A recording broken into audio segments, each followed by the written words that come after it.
pod is the reservoir of insulin. So we fill this with insulin, again, just the fast-acting insulin.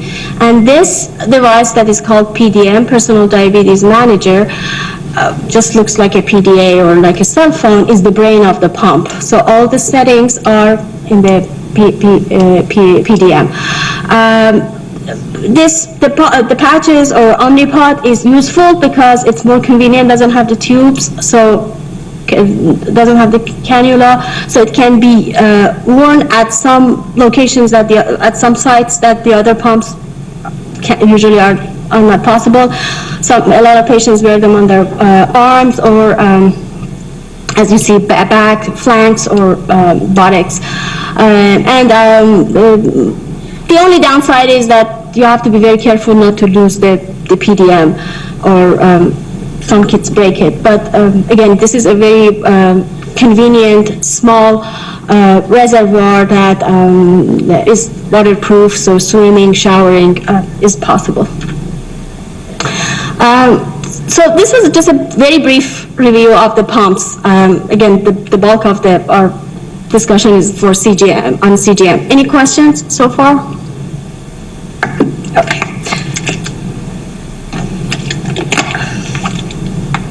So continuous glucose monitoring system, or CGM, is a kind of relatively new technology.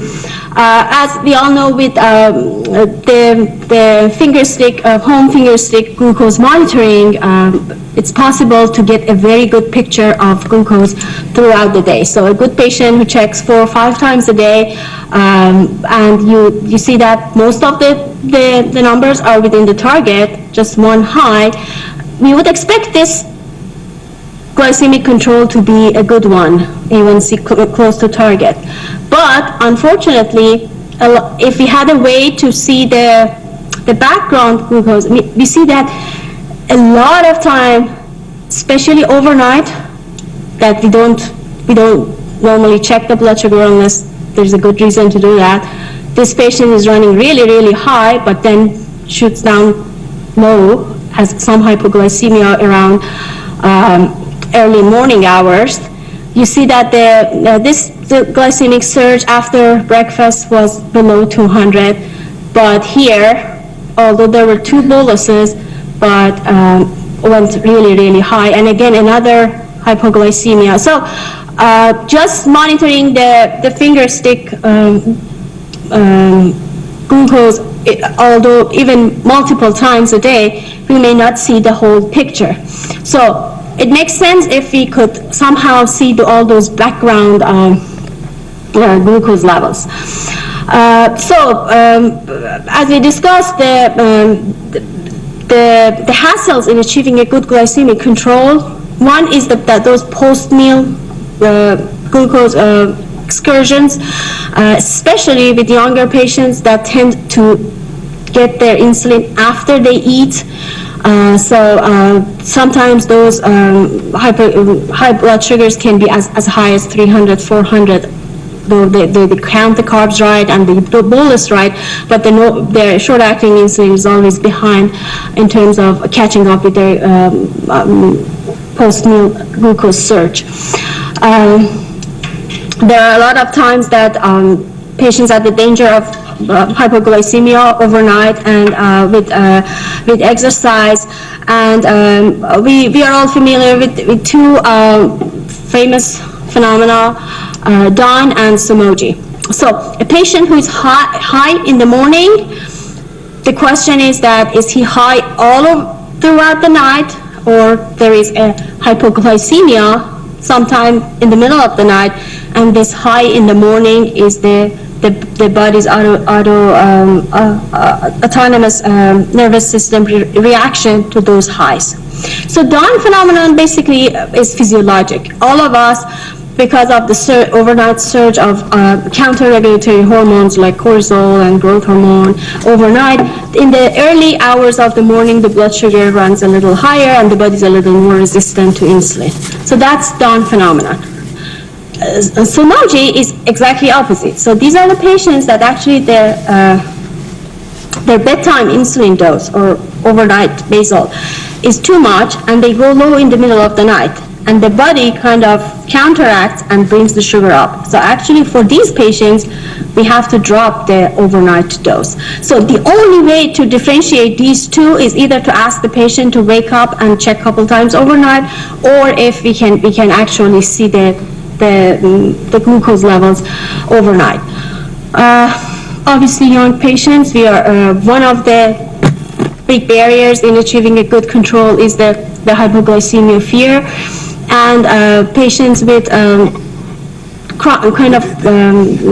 chronic diabetes after a few years, especially if they are more aggressive and want to get to a better control, the consequence of multiple hypoglycemic episodes can cause what is known as hypoglycemia unawareness.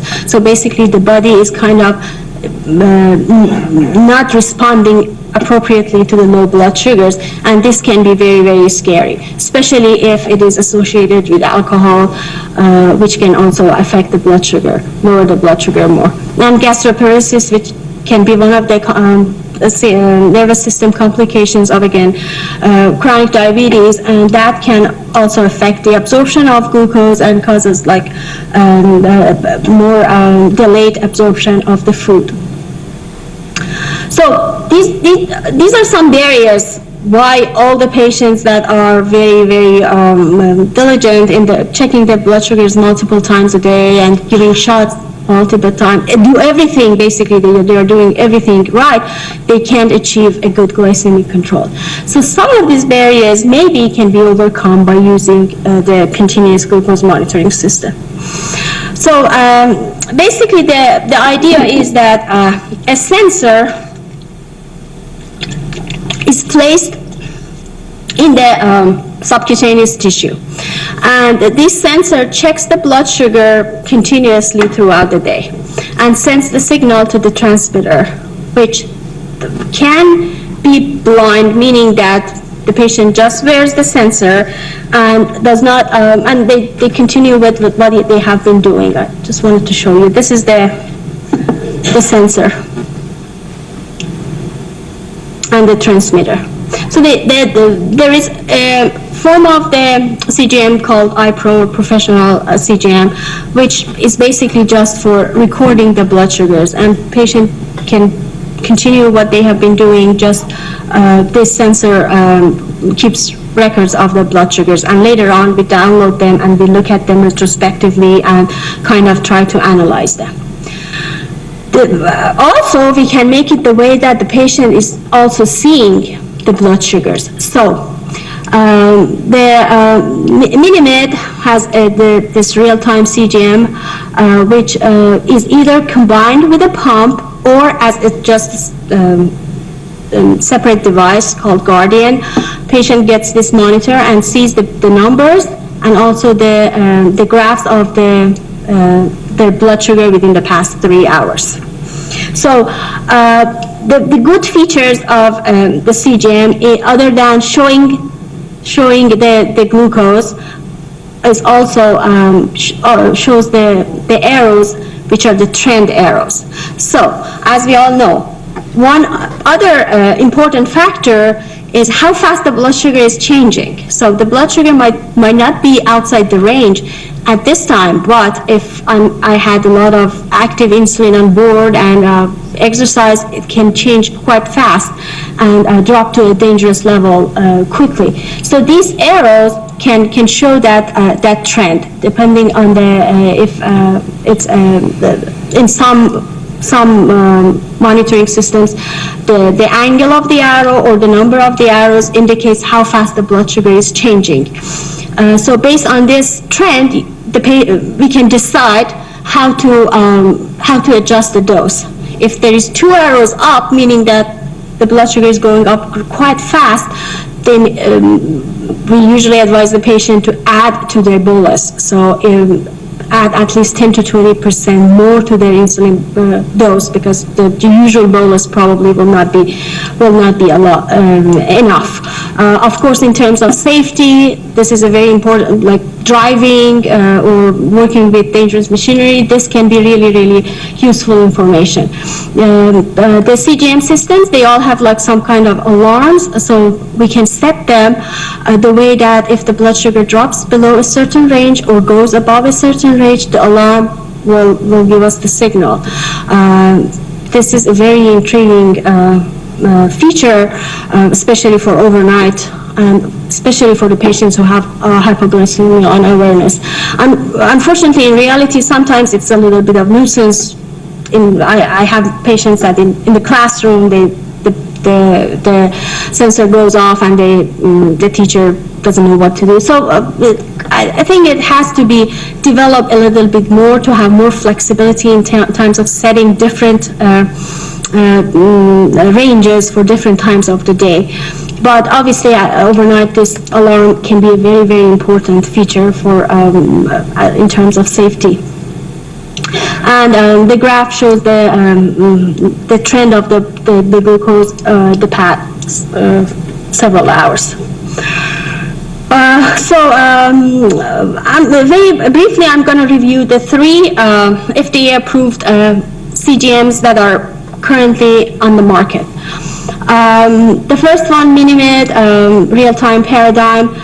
So this shows with the pump, but as I said, patients that are not using the pump also can get this sensor, and they will wear some device very similar to this that is just the screen for the blood sugars. Now, we all kind of think that, well, this is good, this is great. I get like a reading every 5 minutes, 288 readings a day, so then I don't have to check the finger sticks anymore. Unfortunately, in reality, we are not there yet. So where the sensor sits is actually inside the interstitial. So interstitial tissue. So the glucose that the sensor reads is an interstitial glucose, not the plasma glucose.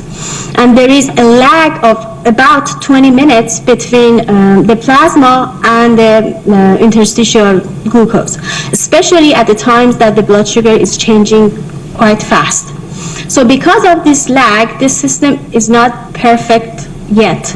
And FDA has only approved all the monitoring systems just for the purpose of monitoring. In other words, a patient who's wearing the CGM, if the CGM is showing a high number and you want to act on it and take a bolus of insulin, you're supposed to still check the finger stick glucose and kind of confirm that reading with your real plasma glucose. And even worse, all the CGM systems, they have to calibrate with the serum glucose, plasma glucose. In other words, depending on the system, at least a couple times a day, we have to check the finger stick and enter that in the device, so the device can kind of calibrate the readings with an actual plasma glucose. So because of these glitches, again, it's not perfect yet, but obviously has many useful features. As I said, the directional arrows and alarms. The sensor, just like the infusion set on the pump, needs to be changed every 3 days. And we can download the data and look at them kind of retrospectively. So this kind of is a review of what we just discussed.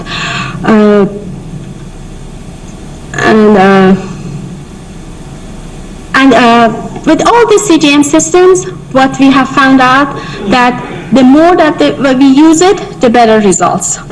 So patients who have been kind of more consistently users of CGM and have been wearing it 24/7, they had the best reduction in their A1C. And we'll get back to that in a few minutes. This type of CGM is approved for kids older than 7, so it has a pediatric applications.